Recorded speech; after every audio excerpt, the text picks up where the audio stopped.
Deməli, biz bitkiləri ayırırıq ki, qrupa ibtidai bitkilər, bir də ali bitkilər. Ali bitkilər özləri də iki qrupa ayrılır. Ali sporlu, ali toxum. Bəli, sporlu və toxumlu Toxum. bitkilər. Sporlu bitkilərə aiddir mamırlar, Mamın qıcı kimilər. böcək kimilər, Toxumlara isə örtülü toxumlu, bir də Çılpaq və çılpaq toxum. götürdüm. bəli, çılpaq toxumlular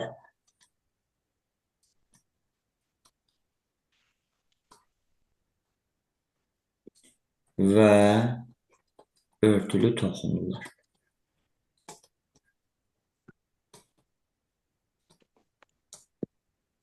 İzaha başlamışkən elə yosunlardan sonrasını mamırlar, qıcıkimilər və çılpaq toxumları da izah edəcəm. Yəni gələn dərsimizin mövzusu olaraq. Ondan sonra inşallah yosunları sizdən soruşarım. İbtidai bitkilərə aiddir yosunlar. Yosunlarla başlayırıq. Biz deməli yosunlar da bölürük əvvəlcə bir hüceyrəli və çox hüceyrəli yosunlara. Bir hüceyrəli və çox hüceyrəli yosunlar. Bir hüceyrəli yosunlara aiddir xlorella, xlamidonada,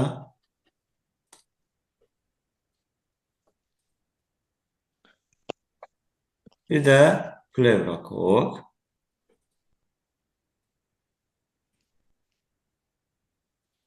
Çox hüceyrəli yosunlara aiddir. Yəni bunları da biz bölürük iki qrupa əsasən. Üç qrupa bölə bilərik. Deməli, yaşıl yosunlar, qırmızı yosunlar və qonur yosunlar. Yaşıl yosunlara Bluetrix, Spirogyra və ulva aiddir.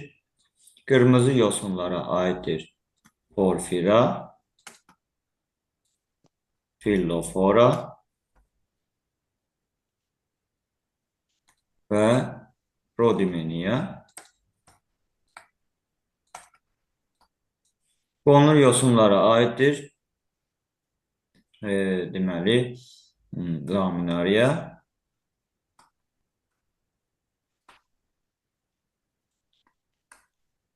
Fucus və Macrocystis. Bunlar deməli yosunlar haqqında qısa belə deyək, həm bitkilərin müxtəlifliyi, həm yosunlar haqqında qısa şaxalandırma. İndi hər biri haqqında ayrıca qısaca məlumat verəcəm. Birinci, biz başlayırıq bir hüceyrəli yosunlardan. Bir hüceyrəli yosunlardan demişdik ki, xlorella, xlamidonada plevrakokdur. Plevrakok haqqında geniş məlumat yoxdur. Onlar qoruda yaşayan qonur yosunlardır. Amma bir hüceyrəlidir. Əsasən xlorella və xlamidonadanı müqayisə edirik.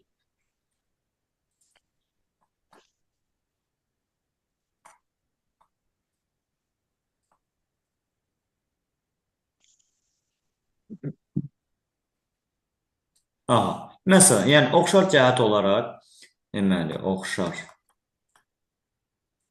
Təbii ki, hər birisi canlıdır, bitkidir, avtotrofdur. Yəni, bunlar ümumi olaraq bitkilərə aid olan xüsusiyyətlərdir. Belə deyə bilərik ki, xromatofora malikdir. Xromatoforu var. Ondan sonra nüvə, sitoplazma, ondan sonra vakuol, yəni hüceyrə şirəsi ilə dolu olan vakuol. Bu da hər ikisində var. Bir də qılaf hər ikisində var. Fərqli xüsusiyyət olaraq biz götürsək, xlorella yalnız, Qeyri-cins. bəli, qeyri-cinsi yolla, İkiyə bölünmə ilə çıxarılır. bəli, bəli, yalnız qeyri-cinsi sadə ikiyə bölünmə. Sadə bölünmə də deyə bilərik və yaxud ikiyə bölünmə yolu ilə deyə bilərik ki, çoxalır. Amma xlamidoma da cinsi və qeyri-cinsi yolla çoxalır. Əlverişsiz şəraitdə cinsi,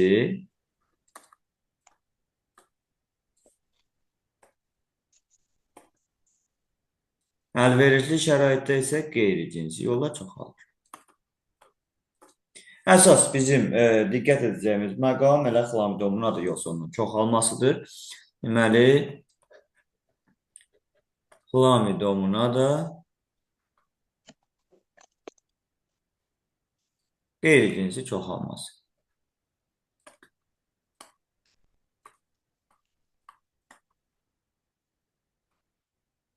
Başlanğıcda nə olur? Başlanğıcda olur yetkin yosun.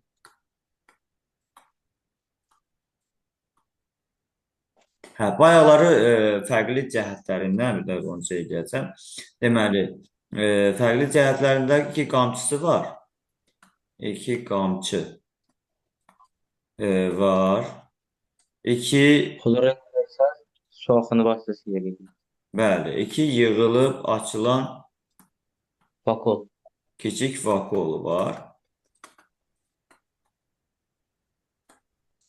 Amma xlorellada yoxdur. Qamçı və yığılıb açılan vakuol Bir yox. şey vardı xlorellada. Bəli. Qırmızı gözcük idi, nə idi? Xlamidomuna da var. Mən Qırmızı gözcük yoxdur. Xlamidomuna da qırmızı var. gözcük var. Qırmızı gözcüklər nə üçündür? İşığı hiss etmək üçündür. İşığı hiss etmək üçündür. Hərəkətli olduğu üçün işığı gözcük vasitəsilə hiss edir və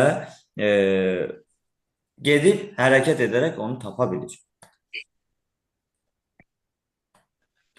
Deməli, yetkin yosun. Yetkin yosun əvvəlcə qamçılarını itirir, hərəkətsizləşir. Daxili möhtəviyyat deyir, bölünərək, mitoz yolla bölünərək, deməli, zoosporlar. İki qamçılı zoospor. Neçə ədəd? 4 və ya 8 ədəd. 4 və ya 8 ədəd. Zoospor sözünün mənası zoon, heyvan spor, səpil toxum deməkdir. Əsasən də qamçılı sporlara zoospor deyilir. 2 qamçılı zoosporu var. 4 və ya 8 ədəd əmələ gəlir və onlardan da yeni fərdlər yaradır. Yeni yosun. Yəni, onu da deyə bilərik. Elə 4 və ya 8 ədəd. 4 və ya 8 ədəd yeni yosun əmələ gəlir. Yəni, neçə zoospordursa, hər bir zoospor yeni yosuna başlanğıc verir. Bu, əlverişli şəraitdə baş verən prosesdir. Deməli, cinsi çoxalması. Cinsi çoxalma. Burada da yenə də yetkin yosun. Yetkin yosun yenə qamçılarını itirir, hərəkətsizləşir, daxili möhtəviyyat bölünür. Daxili möhtəviyyat bölünür, iki qamçılı qamətlər yaranır. İki qamçılı qamət. Deməli, iki qamçılı qamətlər başqa fərdin qaməti ilə birləşir. Yəni, iki qamət birləşir. Əmələ gətirir nə? Zigot. Zigot bölünür. Əmələ gətirir yenə də 4 zoospor. 4 zoospor da 2 qamçılıdır. 2 qamçılı. Və 4 zoospor da 4 yeni yosuna başlanğıc verir. Burada bir bölünmə növünə də diqqət edəcəksiniz. Düzdür, biz hələ hüceyrənin bölünmə üsullarını keçməmişik. Mitoz və meyoz bölünmə olaraq, yəqin ki, orta məktəbdə siz bunları keçmiş olarsınız. Yetkin yosunlar əsasən diqqət edirik. Biz qametin yaranması və zoosporun yaranmasına. Yetkin yosunda qametlərin yaranması mitoz yolla baş verir. Amma ziqotun bölünərək 4 ədəd zoospor əmələ gətirməsi o meyoz bölünmə ilə baş verir. Və bir də biz deyirik ki, cinsi çoxalma əlverişsiz şəraitdə baş verir. Amma bunun bütün mərhələləri əlverişsiz şəraitdə deyil. Yetkin yosunun qametlər əmələ gətirməsindən ziqot əmələ gələnə qədər olan dövr əlverişsiz şəraitdə olan dövrdür.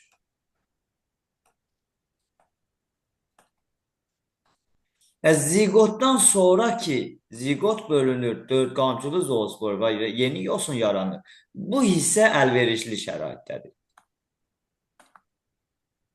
Yəni düşünməyəsiniz ki, suallarda rastınıza çıxsa, siz onları da ziqotun bölünməsini də əlverişsiz götürərsiniz. Onu əlverişli götürəcəksiniz. Nəsə deyirdin Yusuf? Mənim dedim yetkindən meyoza qədər əlverişsizdir. Bölünsə əlverişli olur. Yetkindən ziqota qədər əlverişsizdir. Ziqot bölünsə bəli əlverişli olur. Çünki mövzuda da qeyd olunub ki, ziqot əlverişsiz şəraitdən qorunmaq üçündür. Yəni ziqot o qədər qalır ki, şərait əlverişli oldu. Şərait ki, əlverişli oldu, artıq ziqotun örtüyü həll olur və o bölünərək zoosporlara başlanğıc verir. Yəni ziqotdan sonrası artıq əlverişli şəraitdə baş verəndir. Aydın? Bəli. Tamam. Və ardıcıllıq da mövzumuzda qeyd eləmişdik ki, məsələ həllərini daha rahat həll edə bilək deyə. Əvvəldə iki qametin hərəsində 2 qamçı olduğuna görə 4 qamçı və daha sonra bir ziqot, daha sonra 4 zoospor və 4 yeni fərd. Bu ardıcıllığı biz xlamidomonadanın cinsi çoxalması ilə bağlı suallarda tətbiq edə bilərik. Necə tətbiq edə bilərik? Bir nümunə deyim. Məsələn, fərz edək ki, bizə sual düşüb ki, xlamidomonadanın cinsi çoxalması zamanı məsələn 4 ziqot yaranmışdır.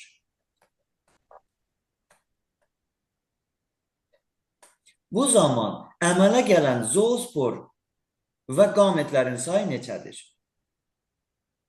16 zoospor və qamet. Necə olaraq sual işarəsi qoyuram. Nə edirik? Baxırıq ki, 4 ziqot yaranıb. Ziqotu nişanladıq. Deməli, 1 ziqot idi, düzdür? 1 z. Sonra bizdən nə soruşur? Zoospor. Baxırıq, 4 zoospor yazılıb burada. Deməli, 1 ziqotdan 4 zoospor yaranır. Və sonra nə edirik? 4 ziqotdan olur x. X bərabərdir 4 dəvə 4, 16. Deməli, 16 dənə zoospor. Sonra baxırıq, qametlə ziqotu əlaqələndir. İkincidə qamet soruşur axı.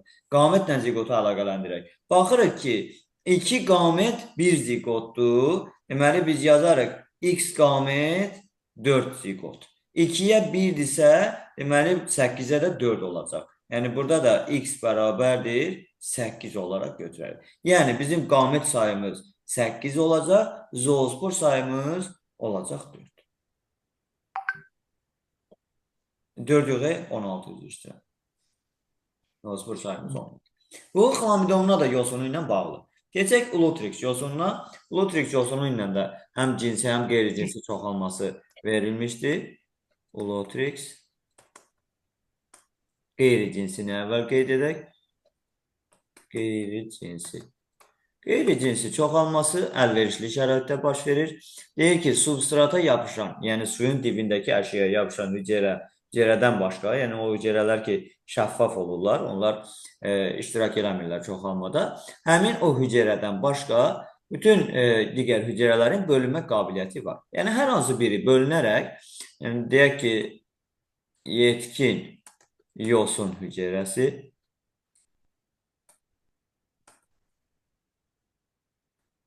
Yetkin yosun hücrəsi bölünərək 2, 4 və ya, onu bilmirəm, ola bilər bəlkə sizin PDF-də bu 2, 4 və ya 8 qeyd olunmamış olsun, ola bilər də düzəliş eləmiş olun. Bunu əgər qeyd olunmayıbsa, bunu özünüz üçün qeyd edərsiniz. 2, 4 və ya 8 4 qamçılı zoospor əmələ gətirir. Ulu xlamidomonadan zoosporu 2 qamçılı idi. Burada isə 4 qamçılı zoospordur. 2, 4 və ya 8 ədəd 4 qamçılı zoospor.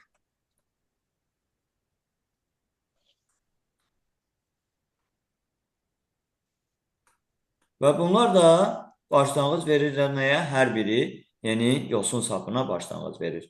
2, 4 və ya 8 ədəd yeni Bluetrix sapı. Və oldu Bluetrixin qeyri-cinsi çoxalması. Və cinsi çoxalmasını qeyd edək. Cinsi çoxalmasında əlverişsiz şəraitdədir. Burada da eyni ilə xlamidomonada da olduğu kimi zigota qədər əlverişsiz, zigotdan sonra əlverişli şəraitdir. Deməli, yetkin yosun bölünərək başlanğıc verir 2 qamçılı qametlərə. 2 qamçılı qametlər. Qametlər başqa fərdin qaməti ilə birləşir. Hər bir qamət, yəni bir qamət başqa bir fərdin bir qaməti ilə birləşir. Yəni yazıram ki, 2 qamət birləşir. Nəticədə nə yaranır? Zigot yaranır. Və zigot bölünür 4 qamçısı spor əmələ gətirir. Və hər bir qamçısı spor da yeni fərdə başlanğıc verir. Yəni 4 yeni fərd. Və bizim ardıcıllığımız da belə idi ki, 2 qamət, hər biri 2 qamçılı olduğu üçün 4 qamçı, 1 zigot, 4 qamçısı spor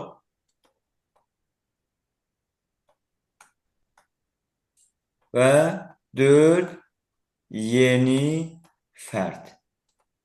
Və bu şəkildə bunu da tətbiq eləyəcək.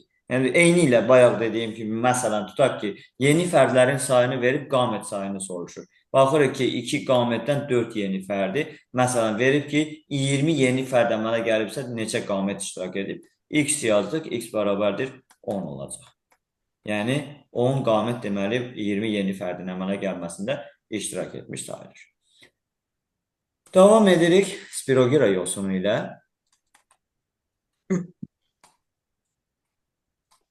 Spirogira yosununda cinsi çoxalma yox, cinsi proses götürürük biz. Çünki onlarda say artımı olmadığı üçün biz onu çoxalma götürə bilmirik. Cinsi prosesin əhəmiyyəti sadəcə onların yeni xüsusiyyətlər qazanmasıdır.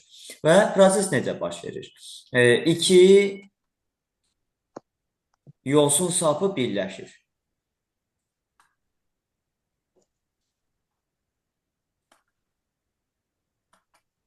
Qılaf həll olur. Qılaf həll olur. Mötəviyyət qarışır. Mötəviyyət qarışır. Yusuf, sənin üçün yeni material çıxartmamışam, hə?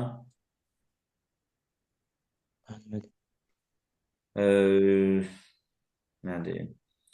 Sabah yadıma salarsan, inşallah çıxardaram sənin üçün yeni mövzuların materialını.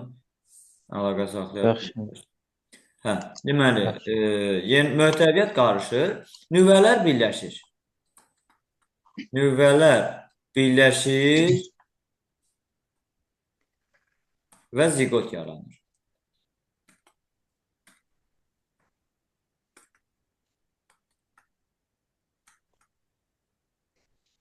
Burada da zigot bölünür, 4 ədəd spor əmələ gətirir. 4 yenə qamçısız spordur. Qamçısız spor. 4 qamçısız spordan 3'ü məhv olur.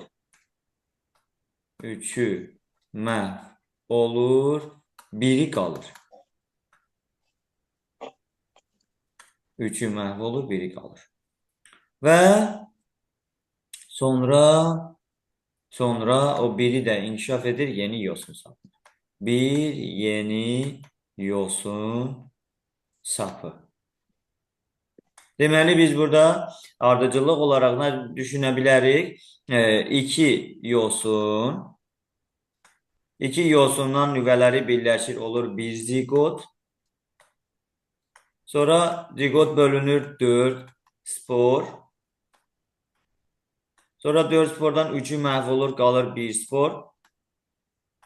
Və bir yeni fərd və yaxud bir yeni yosun. Spirogeranın cinsi prosesi bu şəkildə baş verir. Yəni suallarımızı, testlərimizi də buna əsasən həll edə bilərik. Elə bilirəm ki, xlamidonun bu spirogera ilə bağlı orada bir cədvəl sualı var idi. Keçən ilin 2024-cü ilin blok imtahanında həmin cədvəl düşmüşdü. Və davam edək.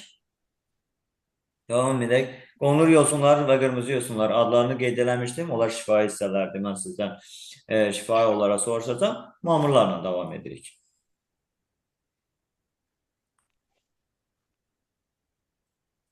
Mamırlar. Mamırlar artıq ali bitkilərdir. Yosunlardan necə fərqlənir? 1. Toxuma və orqanları var. Toxuma və orqanları var. 2. Yosunlarda orqan yox idi.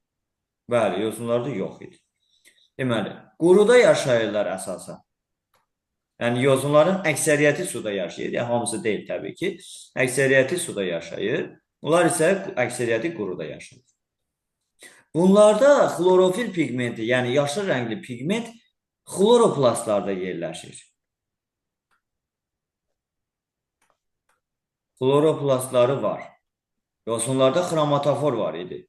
Bunlarda xloroplast.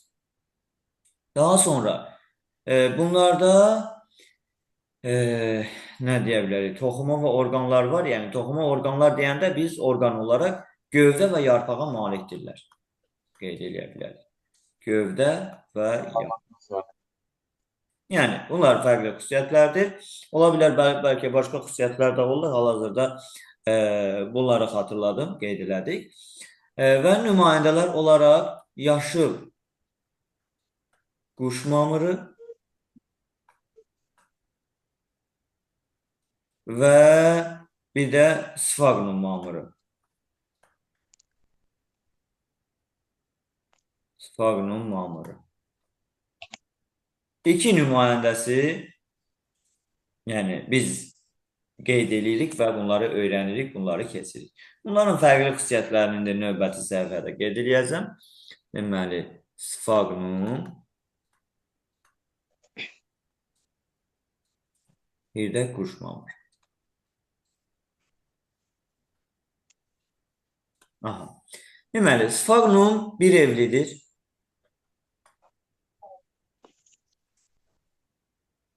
Bir evlidir. Quş mamırı iki evlidir.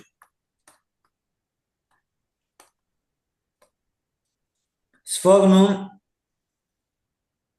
demək sfaqnum budaqlanır. Quş mamırı budaqlanmır.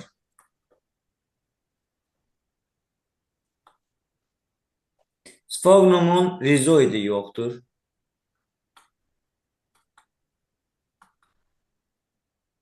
Quş mamırının rizoidi var. Sfaqnumun deyək ki, çoxlu qutucuğu var.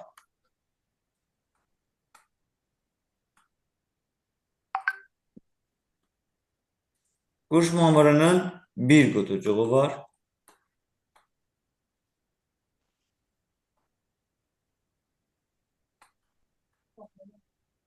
Sfaqnumun qutucuğu girdədir.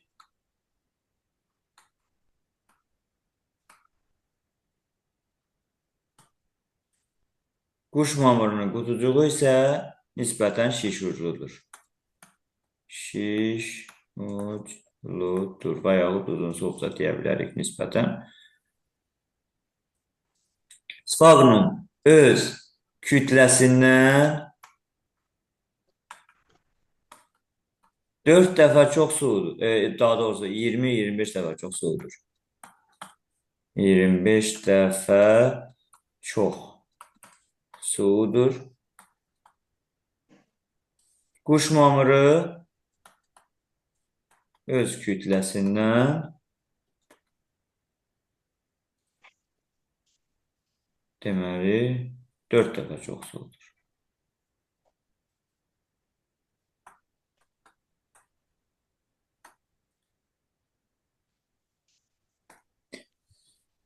Yaxşı, bu da oldu bunların əsas fərqli xüsusiyyətləri ola bilər. Yəni mövzuda tam bu şəkildə qeyd olunmamış olsun, bu fərqli xüsusiyyətləri siz özünüz üçün bir dəftərə zada qeyd edərsiniz. İnşallah sabah axşam yadıma salarsınız, elə videonun qeydini də göndərərəm sizə.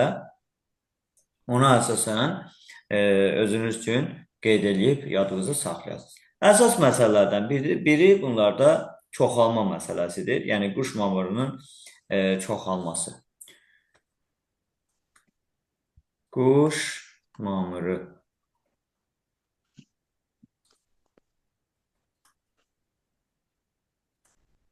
Bunlarda çoxalma nəsil növbələşməsi ilə baş verir.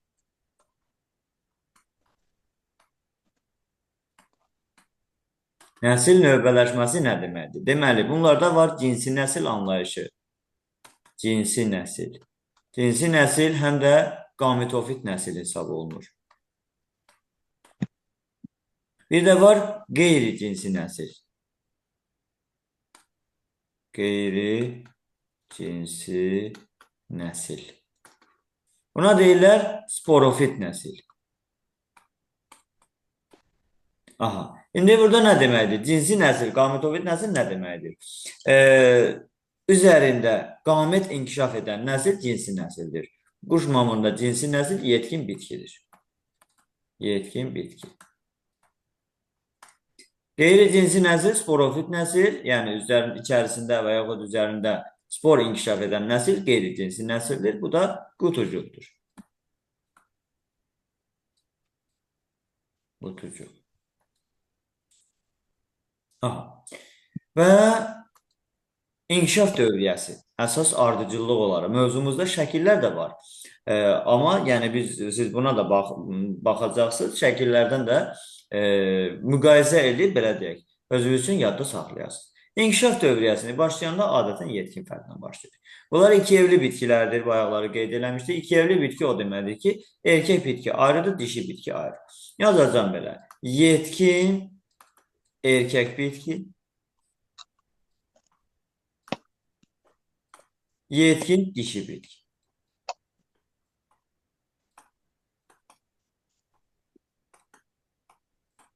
Və bunların xromosom dəstlərində qeyd edirik.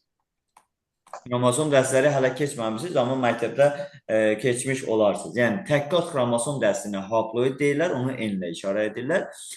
İki qat xromosom dəstinə diploid deyirlər, onu 2N ilə işarə edirlər. Bunlar da yetkin bitki haploiddir, yəni tək qat xromosom dəstinə malikdir. Yetkin erkək bitkidə erkək cinsi orqan olan anterid yaranır. O da haploiddir. Yetkin dişi bitkidə isə dişi cinsi orqan arxegoni yaranır. Arxegoni də haploiddir. Daha sonra anteriddə erkək cinsi hüceyrə, yəni erkək qamət, spermatozoid yaranır. Spermatozoid. Arxegoni də dişi cinsi hüceyrə, yumurta hüceyrə əmələ gəlir.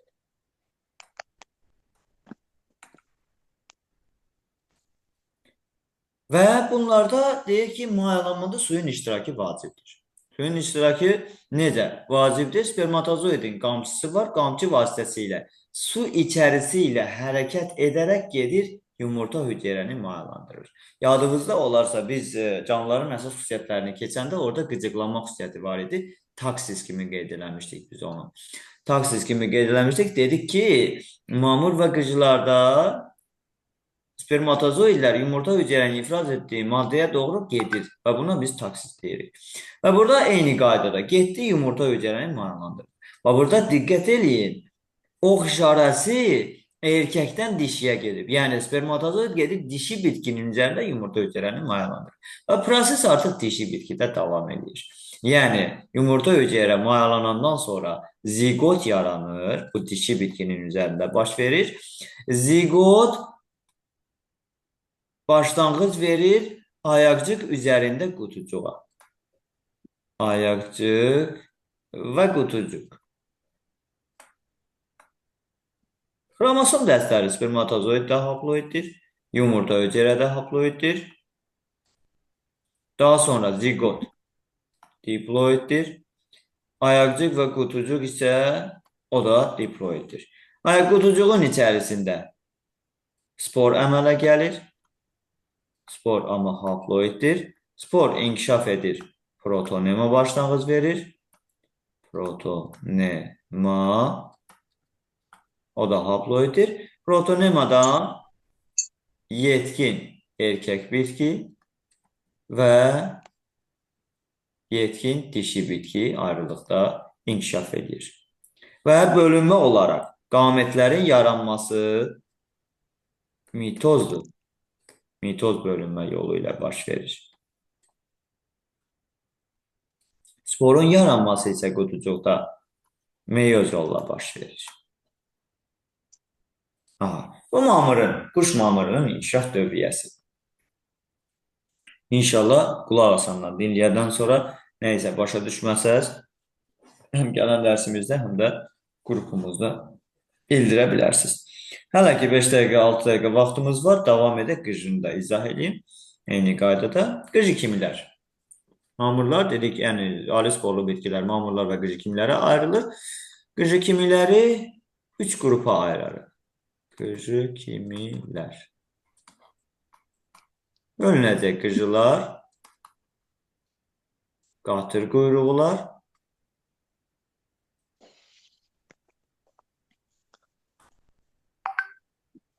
və plaonlar. Qıcıların nümayəndəsi erkək qıcı, qatır quyruqların nümayəndəsi çöl qatır quyruğu,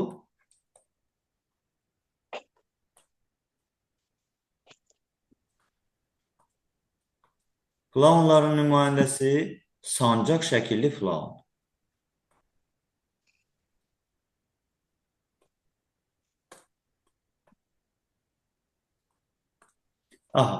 Deməli, erkək qıcı niyə belə adlandırılır? Deyir, bir əhvalat olub qədim zamanlarda. Hansısa bir tayfanın inancı olub ki, onlar, yəni kim qıcının çiçəyini görsə, o var dövlət sahibi olacaq, xoşbəxt olacaq. Yəni belə bir onlarda inan var imiş. Gediblər, axtarıblar meşələri, dağları, dərələri, çiçəyini tapa bilməyiblər və düşünüblər ki, biz gördüyümüz qıcılar dişi, daha doğrusu erkək qıcılardır ki, onlar çiçək açmırlar. Yəni oradan da elə bitkinin adı erkək qıcı olaraq qalır. İnkişaf dövriyyəsi əsas məsələ, onu göstərmək istəyirəm. Erkək qıcıda yetkin fərd qeyri-cinsi nəsildir. Yetkin bitki. Yetkin bitki diploiddir. Mamırda yetkin bitki haploid idi, amma burada yetkin bitki diploiddir və həm də sporofit nəsildir, yəni qeyri-cinsi nəsildir. Yetkin bitkinin yarpağının alt səthində qonur rəngli qabarcıqlar, sporangilər yaranır. Sporangilər də diploiddir. Sporangilərin içərisində spor əmələ gəlir. Spor meyoz bölünmə ilə yaranır. Sporlar düşür, külək vasitəsilə cücərir, protal yaranır. İlk cücərti protal. Protal haploiddir, yəni spor özü də haploiddir, protal da haploiddir. Protalın alt səthində anteridi və arxegoni var. Anteridi və arxegoni. Və anterididə spermatozoid.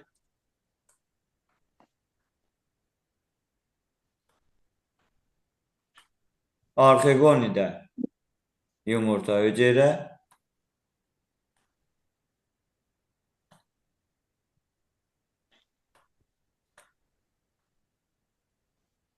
Və bunların ikisi birləşir, əmələ gətirir ziqot. Ziqot diploiddir. 2N. Yumurta hüceyrə N'dir, haploiddir. Spermatozoid də haploiddir. Anterid də haploiddir. Arxegoni də haploiddir. Ziqot başlanğıc verir rüşeymə, yəni rüşeymli protala və ondan da yetkin bitki inkişaf edir. Bu da qıcının inkişaf dövriyyəsinin ardıcıllığı bu şəkildə. Hansı mərhələlər haploiddir, hansı mərhələlər diploiddir, onları sizdən soruşacağım. Burada qeyd olunduğu kimi yetkin bitki diploiddir, sporangi N yazmışam, üzr istəyirəm, sporangi də diploiddir, 2N olmalıdır. Və meyoz bölünmə baş verir, spor haploiddir. Spordan yaranan protal da haploiddir. Protalın alt səthində anteridi və arxegoni var, onlar da haploiddir. Onların içərisində qametlər haploiddir, qametlər birləşir, ziqot əmələ gətirir, ziqot diploiddir və ziqotdan rüşem inkişaf edir, rüşem də diploiddir, yəni 2N'dir. Yetkin bitki, o da diploid xromosom dəstinə malikdir. Qalır bir dənə çılpaq toxumlular. Çılpaq toxumlularda proses o qədər də mürəkkəb deyil. Sadəcə orada qozada pulcuqların sayına görə tozcuq hissəsi və yumurtacığın sayını bilməliyik. Yəni bir pulcuqda əgər erkək qozadırsa əmələ gəlir 2 tozcuq hissəsi. Əgər dişi qozadırsa bir pulcuqda yaranır 2 yumurtacıq. Və 2 yumurtacığın da hər birində mayalanma baş versə 2 toxum əmələ gələcək. Və mayalanmada 2 qamət iştirak edir. 2 qamət. Biri spermi, biri də yumurta hüceyrə. Və bu da çılpaq toxumlarda baş verən, düzdür, mövzuda məlumat genişdir. Yəni izah olunacaq, əsas sizin müəllimdən öyrənəcəyiniz məlumatlar məncə bunlar yetərlidir. Fasiləmiz olacaq. İnşallah fasilədən sonra yenə də davam edəcəyik. Amma bu dəfə mən sizdən soruşacağım, siz cavab verəcəksiniz. Elə, sualınız qaldısa, əgər nəsə başa düşmədiniz, əgər bitməmiş deyə bilərsiniz. Mövzunun altını öyrənəcəyik. Bəli? Mövzunun son açımı öyrənəcəyik, altıncı. Mövzunu bəli, atdığımız mövzunu sual kimi öyrənək.